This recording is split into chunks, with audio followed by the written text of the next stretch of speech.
दो प्रश्न छोटे छोटे हैं। श्रीकांत शुक्ल यहां सुनने आए हैं। वे कह रहे हैं कि कल आपने सिर्फ भरत पर बात की, क्या लक्ष्मण और शत्रुघ्न जी से भगवान का उतना प्रेम नहीं था? ऐसा नहीं है, शत्रुघ्न जी पर सबसे कम बोला गया है। मेरा तो मन है कि एक दिन मैं शत्रुघ्न जी पर ही बोलूं किसी प्रकार से। लक्ष्मण जी पर पहले बोल चुका हूं, कुछ जगह बोला है, लेकिन आपने कहा है कि लक्ष्मण से प्रेम नहीं था। ऐसा नहीं, लक्ष्मण से भी बहुत प्रेम है। वस्तुतः देखो तो राम और लक्ष्मण अलग नहीं है। आप कितने भी यशवान हो जाएं, आप कितने भी धर्मशील हो जाएं, आप कितने भी आर्थिक रूप से मजबूत हो जाएं, आप देशों के राजा बन जाएं, लोकतंत्रों के महानायक बन जाएं, लेकिन सूरज की रोशनी में प्रधानमंत्री जी भी, राष्ट्रपति महोदया भी, कोई भी खड़ा होगा तो उसका शरीर, उसका परिदृश्य, उसके कपड़े कितने भी सुदर्शन हो, कितने भी उजले हो, उसकी परछाई काली पृथ्वी पर दिखाई देगी। जब से पृथ्वी बनी है कोई सिकंदर ऐसा पैदा नहीं हुआ कि जिसकी परछाई उजली हो। केवल इस विश्व की मर्यादा में इस पृथ्वी पर केवल हमारे राघवेंद्र भगवान राम ही ऐसे चले जिनकी परछाई उजली है। भगवान नीले वर्ण के हैं और उनकी परछाई की तरह चलने वाले लक्ष्मण जी उजले वर्ण के हैं। लक्ष्मण भगवान की उजली परछाई। आप कभी चित्रकूट पधारिए, बहुत अद्भुत जगह है। इतनी अद्भुत कि दो प्रदेशों का दावा है कि हमारा है, कि हमारा है। आधा चित्रकूट उत्तर प्रदेश में है, आधा चित्रकूट मध्य प्रदेश में है। माता मंदाकिनी की धारा उनको अलग अलग करती है। कुछ नहीं है, नक्शे में सिर्फ इतना ही है, इधर है इधर है। एमपी वाले भी कहते हैं कि हमारे यहां रहे भगवान, हम यूपी वाले कहते हैं कि हमारे यहां भी रहे। चित्रकूट में कामदगिरी की जिस पर्वत पर भगवान ने विश्राम किया, उसके कोने पर चढ़ने के बाद अब तो रास्ते भर भी कुछ मकान और कुछ साधु संतों की कुटियां हैं। वहां एक बहुत बड़ा पत्थर रखा हुआ है। सुनते हैं कि ये सदियों से, 8000 वर्षों से, तभी से ऐसा ही रखा हुआ है। उस पर बैठकर रात्रि भर लक्ष्मण निरीक्षण करते थे कि किसी दिशा से असुरों का प्रवेश तो नहीं हो रहा, कोई गलत पशु तो नहीं आ रहा। महर्षि विश्वामित्र ने 15 वर्ष की आयु में जब राम को अपने शिष्यत्व में स्वीकार किया भगवान को, तो उन्हें बहुत सारी सिद्धियां दी थी। अक्सर लोग पूछते हैं सिद्धि क्या थी। यह सिद्धि यूं मान के चलिए कि उस समय विश्व में डिफेंस साइंस की दो बड़ी लैब थी। जैसे आज नासा को लैब माना जाता है, जैसे आज पेंटागन को लैब माना जाता है, विश्व की सबसे बड़ी दो लैब थी। एक लैब के ओनर, मालिक, चलाने वाले थे महर्षि विश्वामित्र, और एक लैब के चलाने वाले थे महर्षि अगस्त्य। एक उत्तर भारत में काम करते थे, एक दक्षिणापथ में काम करते थे। लेकिन इन दोनों का विज्ञान तो बहुत विकसित हो गया था, लेकिन आयु क्षीण हो रही थी। और ये दोनों ही एक ऐसे सुयोग पात्र को ढूंढ रहे थे जिसके हाथ में सदियों के शोध के बाद बने हुए इन वैज्ञानिक यंत्रों को सौंप कर जाए। पूरी दुनिया किस बात पर चिंतित है कि हमारा एक पड़ोसी देश है, उसने एटॉमिक बम बना लिया है। हमको लेकर कोई चिंतित नहीं है। हम तो सन 77 के बाद से इस प्रयास में लगे। शक्ति अगर गलत हाथों में आ जाए तो वो हिटलर पैदा करती है, और शक्ति अगर जगत के मंगल के हाथों में आ जाए तो वो गांधी पैदा करती है, पटेल पैदा करती है, तिलक पैदा करती है, भगत सिंह पैदा करती है। इस शक्ति को किसको सौंपूं, विश्वामित्र सोच रहे हैं। और विश्वामित्र ने योग्यतम पात्र का चयन किया, जिसका नाम है राम, जो दशरथ का युवराज है। दोनों भाइयों को लेकर गए, राम को सिखाया कि एआई का प्रयोग कैसे करना है, राम को सिखाया कि माया कैसे पहचाननी है, राम को सिखाया कि एक बाण से ही हजारों लोगों को कैसे समाप्त करना है, राम को सिखाया कि अनावृष्टि कैसे रोकनी है। लक्ष्मण को भी एक सिद्धि सिखाई। लक्ष्मण को सिद्धि सिखाई कि बिना पलक झपकाए जागते हुए कैसे सोना है। ये बात 30 साल पहले जब ऐसी ही किसी उद्बोधन पीठिका से मुझसे भी महनीय किसी ऋषि मुख ने कही होगी कि एक ऐसा आदमी जाग कर देख रहा है जो पीछे सो रहा है लेकिन आगे जाग रहा है, तो पश्चिम के विज्ञानवादी लोगों ने कहा ये तो संभव ही नहीं है, या तो आदमी सोएगा या आदमी जागेगा।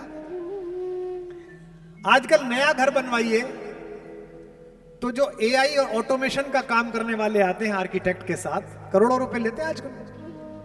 पर्दा खुल जाएगा, पर्दा बंद हो जाएगा, वो पीछे हल्का वाला पर्दा खुलेगा फिर बंद वाला खुलेगा। तो वो एआई वाले कहते हैं कि हम जो कैमरा गैलरी में लगा रहे हैं ये आपकी रिकॉर्डिंग की मेमोरी खराब नहीं करेगा। अगर कोई आहट नहीं है, कोई चला नहीं है तो रिकॉर्ड नहीं होगा, लेकिन अगर बंदर कूद जाए, आदमी कूद जाए तो तुरंत रिकॉर्ड हो जाएगा। ये एआई है, artificial intelligence of N equipment. ये एआई सिखाई गई लक्ष्मण को कि लक्ष्मण आंख खोले बैठे हैं, अगर कोई नहीं आ रहा तो सो रहे हैं, लेकिन जैसे ही उस लेजर किरणों के किसी क्षण में किसी निश्चर ने प्रवेश किया तुरंत ही लक्ष्मण जाग जाते हैं और उनका हाथ धनुष पर कस जाता है। ये एआई का प्रयोग।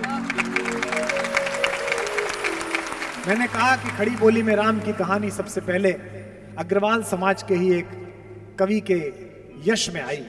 मैथिली शरण गुप्त जी ने साकेत लिखी। उसमें पूछता है कवि प्रकृति से कि जाग रहा यह कौन धनुर्धर।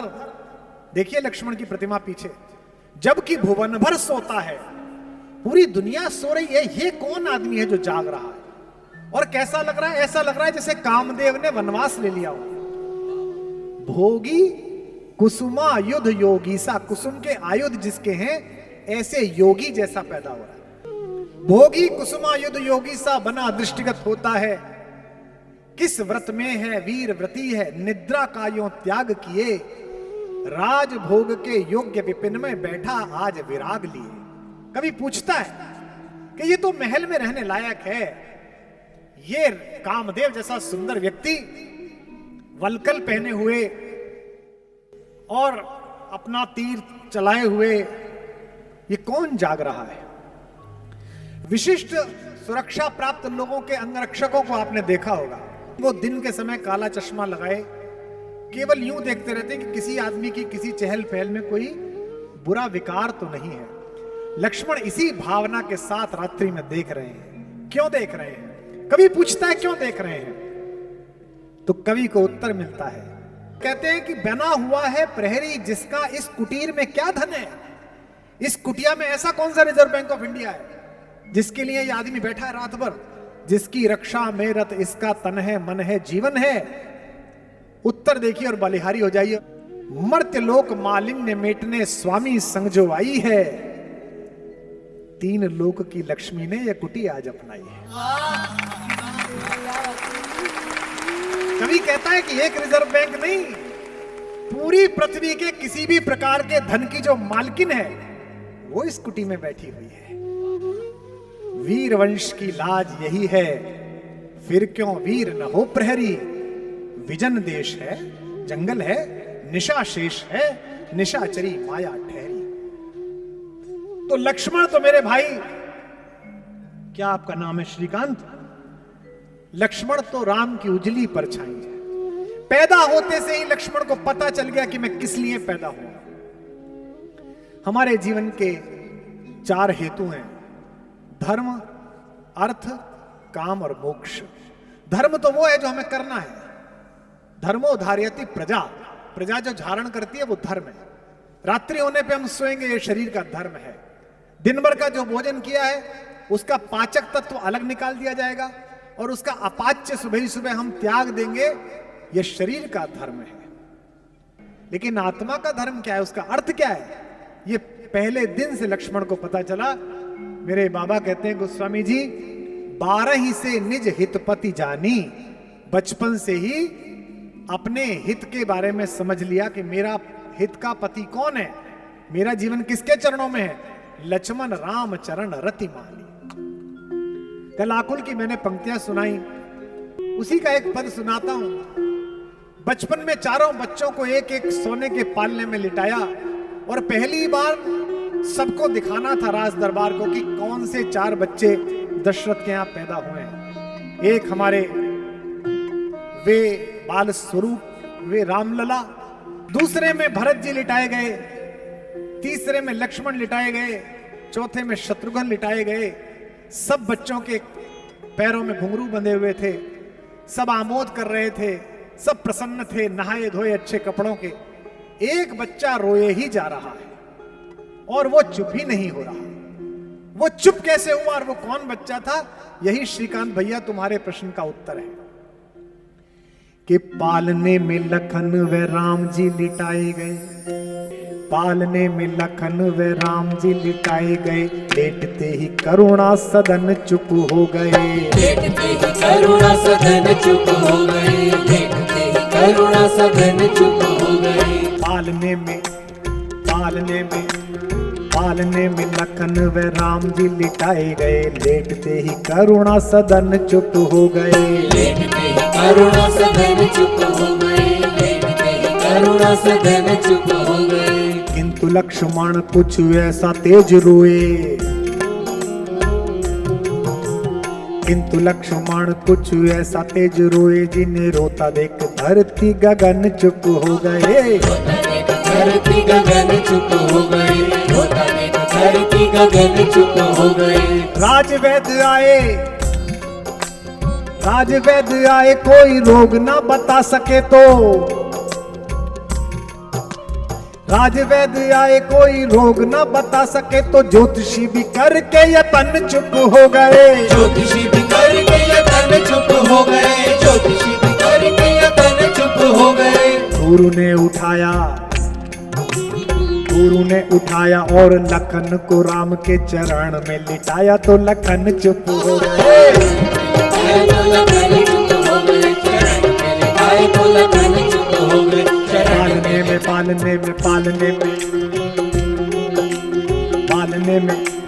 पालने में लखन व राम जी लिटाए गए, लेटते ही करुणा सदन चुप हो गए, लेटते ही करुणा सदन चुप हो गए, लेटते ही करुणा सदन चुप हो गए। किंतु लक्ष्मण कुछ ऐसा तेज रोए, जिन्हें रोता देख धरती गगन चुप हो गए, रोता देख धरती गगन चुप हो गए, रोता देख धरती गगन चुप हो गए। राजवैद्य आए कोई रोग ना बता सके तो, ज्योतिषी भी करके यतन चुप हो गए, ज्योतिषी भी करके यतन चुप हो गए, ज्योतिषी भी करके यतन चुप हो गए। गुरु ने उठाया और लखन को राम के चरण में लिटाया तो लखन चुप हो गए, चरण में लिटाया तो लखन चुप हो गए, चरण में लिटाया तो लखन चुप हो गए। बचपन में जिस बच्चे को यह पता चल गया कि किन चरणों के प्रभाव से मेरे पीड़ा का उपचार होगा, वे लक्ष्मण है। इसलिए आपका प्रश्न कि भरत से कम प्रेम है कि ज्यादा प्रेम है, नहीं, सबसे बराबर है।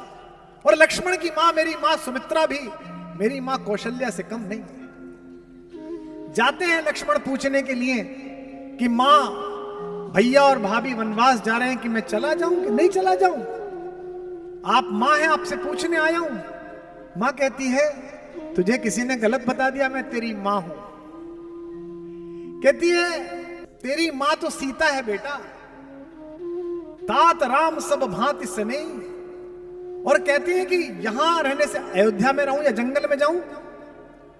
तो सुमित्रा ने क्या कहा? अवध तहां जह राम निवासु, तहां दिवस जहां भानु प्रकाशु। बेटा जैसे जहां सूरज निकलता है दिन वहीं हो जाता है, राम जहां रहेंगे वहीं अयोध्या हो जाएगी, तो इसलिए अयोध्या में। और मन ना बदल जाए, बेटे के मन में शंका ना आ जाए, इसलिए कहती हैं जो पे राम सिया वन जाही, अवध तुम्हार काम कछु नहीं। तेरा कोई काम नहीं है। कैसा परिवार है, कैसी पत्नी है उर्मिला। सीता तो फिर भी भगवान के सामीप्य में है, चाहे वनवासी जीवन है, लेकिन पति तो है, सुख दुख में साथ वाला। उर्मिला से तो पूछा भी नहीं गया। उर्मिला जब भरत आए जंगल में मनाने के लिए राम को, तो पूरे अयोध्या को लेकर आए। एक कथा आती है कि उर्मिला उस दिन आई सीता उनकी बहन भी है, देवरानी होने के अतिरिक्त उनकी बहन भी है। वो सीता की कुटिया में बैठ गई। अब सब लोग बैठे हुए हैं, पुरुष तो अंदर जा नहीं रहे, तो लक्ष्मण से बात तो कर नहीं सकती। तो सीता बड़ी बहन होने के अतिरिक्त हम सबकी मां भी है, और जिनकी बड़ी बहनें उन्हें पता हो कि बड़ी बहनें अक्सर मां हो जाती हैं, छोटी बहनें इस तरह बात करती हैं उनसे। मां से भी जो बात नहीं करती छोटी बहन, वो बड़ी बहन से बात कर लेती है। सीता मनोभाव समझ गई कि मैं तो अपने पति के साथ रहती हूं, उसने तो देखा ही नहीं है। तो उन्होंने लक्ष्मण से कहा कि लल्ला, मेरी झोपड़ी में, कुटिया में फूलों की डलियां रखी है, उसे उठा लाओ, तुम्हारे भैया की शाम की संध्या के लिए माला बना दूंगी। लक्ष्मण ने कहा जो आज्ञा भाभी, और तेज गति से लक्ष्मण गए। लक्ष्मण को क्या पता, जैसे ही कुटिया का द्वार खोला तो सामने उर्मिला, वो खड़ी हो गई। अब सोचो, पूछ के नहीं आए हैं, लेकिन जैसे ही देखा, अब लक्ष्मण असमंजस में कि लौटूं कि बात करूं, तो मैथिली शरण गुप्त कहते हैं, खुद उर्मिला ने आगे बढ़कर मुस्कुराते हुए कहा, कभी मेरे बाग में घूमने वाले हो हिरन, आजकल तू जंगल में घूमता है, मैं तुझे बांधूंगी नहीं, इसलिए भय मत कर। मेरे उपवन के हरिण आज वनचारी, मैं बांध न लूंगी तुझे, तजो भय भारी। लक्ष्मण भी कहते हैं कि मैं तुम्हें इसलिए नहीं छोड़ के आया कि मैं तुमसे प्रेम करता हूं, मैं तुम्हें इसलिए छोड़ के आया हूं कि सीता तो अधिकारिणी है राम का प्रेम पाने के लिए।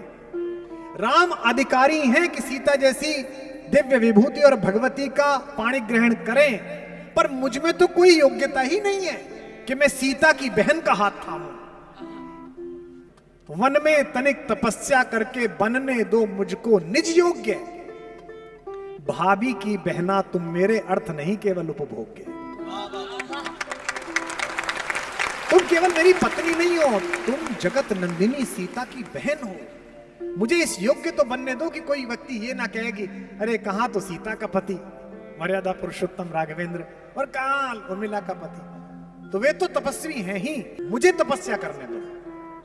आप सबको पता है कि जब संजीवनी बूटी लेकर गए हनुमान, तो रास्ते में उत्तर प्रदेश क्रॉस किया, एयर सीमाओं का सर्वेक्षण था कि कोई क्रॉस ना कर ले। रडार ने बताया कि ऊपर एक अद्भुत तरीके का कोई यान जा रहा है। भरत ने कहा कि ऐसे बिना अलार्म के कोई अयोध्या की एयर सीमा कैसे क्रॉस करेगा, उतारो इसे नीचे। तो उनको तीरों से घेर के नीचे उतारा गया। टेक्निक देखिए आप, जब नीचे उतरे तो देखा कि वो तो राम राम बोल रहा है, हे राम हे राम। भैया आप कौन है? मैं अंजनी पुत्र हनुमान हूं, भगवान का सेवक हूं। कहां जा रहे हो भैया? उनके छोटे भाई को मूर्छा आ गई है। भरत बड़े दुखी है। भरत ने कहा कि ये उन्हीं का घर है, मैं उनका छोटा भाई हूं, और ये चरण पादुकाएं रख के चला रहे हैं। उनकी सेवा सत्कार ने जाना था, माएं बुलाई गई। क्या कहा कौशल्या ने? कौशल्या ने हनुमान के कान में चुपचाप कहा, भैया मेरे बेटे से कह देना 14 वर्ष प्रतीक्षा बहुत करी है, लेकिन लक्ष्मण के बिना अयोध्या ना आए।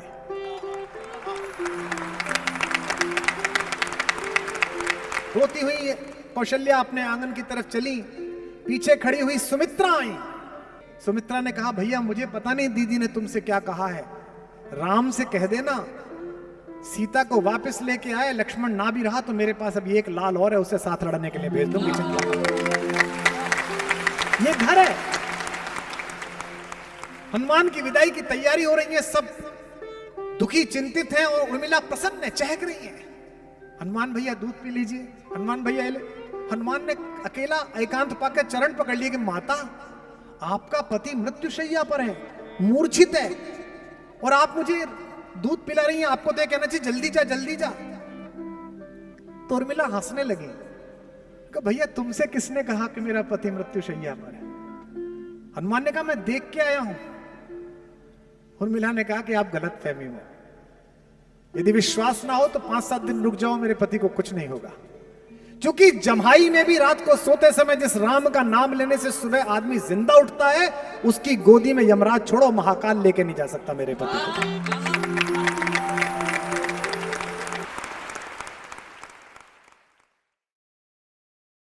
प्रतिवर्ष रामलीला हो रही है। रामलीला की क्या कहानी है?